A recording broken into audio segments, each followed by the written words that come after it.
La época barroca sevillana se vio marcada por la decadencia del Imperio español. Para ubicarnos en el contexto de España, por un lado, vemos el reinado de Felipe III.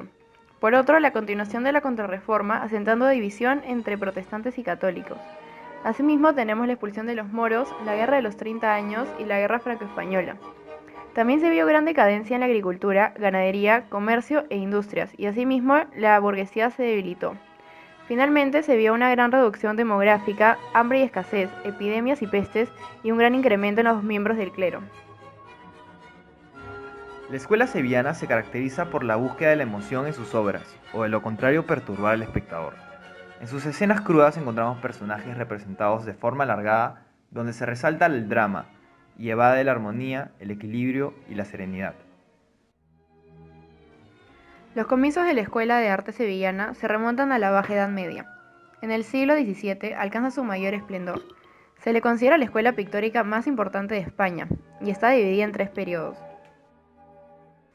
El primero con los artistas de transición como Juan del Castillo, Antonio Moedano, Francisco de Herrera el Viejo y el clérigo Juan de Roelas. Manifiestan pincelada suelta y el crudo realismo del estilo. El periodo de plenitud está constituido por la obra de Francisco de Zurbarán, de quien destaca el tenebrismo y culto a la naturaleza muerta, así como Alonso Cano y Velázquez. También resaltan Juan de Zurbarán, hijo, Miguel y Francisco Polanco, hermanos, José de Sarabia y Bernabé de Alaya. Finalmente, el periodo integrado por Bartolomé Esteban Murillo y Juan de Valdés Leal, fundadores en 1660 de una academia que afilió a una pléyade de pintores. El líder de esta escuela es Diego Velázquez. En los años que pasó en su ciudad natal se convirtió en el mejor representante del naturalismo, a pesar de su juventud. Sus trabajos se caracterizan por las tonalidades oscuras, empleando negros y pardos, y el realismo con el que representan tanto a las figuras como a los objetos que les rodean. La temática no es muy variada, interesándose por asuntos religiosos, escenas de la vida cotidiana y retratos.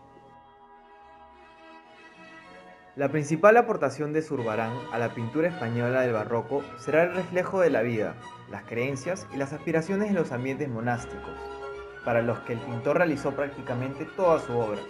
Su estilo se mantuvo prácticamente invariable, desarrollando el naturalismo tenebrista para crear escenas cargadas de verosimilitud en la que los santos se representan ante el espectador de la manera más realista.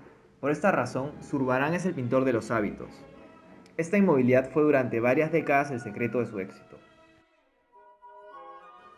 Murillo es quien mejor representa el nuevo lenguaje de la fe, a cuyo servicio puso su particular sensibilidad inclinada a los valores dulces y amables. Con mucha facilidad creó una pintura serena y apacible, como su propio carácter, en la que priman el equilibrio compositivo y expresivo, y la delicadeza, y el candor de sus modelos, nunca conmovidos por sentimientos extremos. Colorista excelente y un buen dibujante, Murillo concibe con sus cuadros con un fino sentido de la belleza y con armoniosa mesura. Lejos del dinamismo de Rubens o de la teatralidad italiana de Herrera, el mozo transformará la escuela sevillana al aportar lo aprendido en Italia, interesándose por el espacio y por las representaciones triunfantes y fogosas.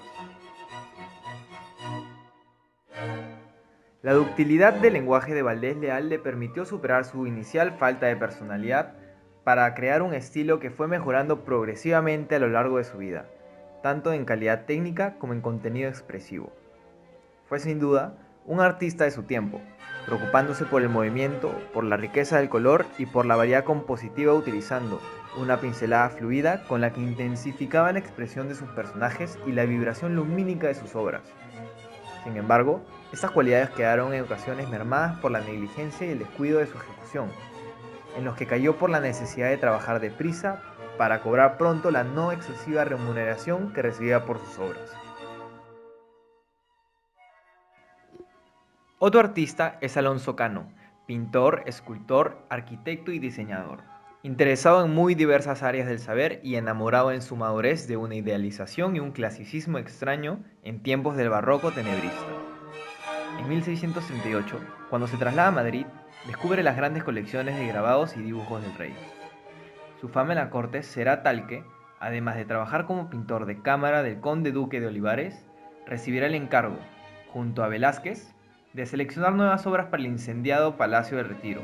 y restaurar algunas de las dañadas.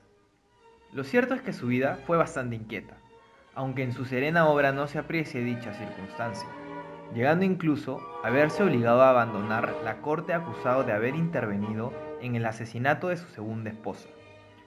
Opta por retirarse a un exilio forzoso, Valencia, donde permanece durante un corto periodo de tiempo antes de regresar a Madrid.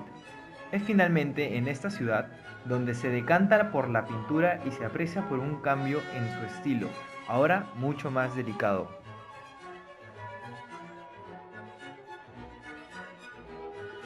Una obra resaltante de Alonso Cano es el Cristo sostenido por un ángel, una iconografía piadosa de lo barroco.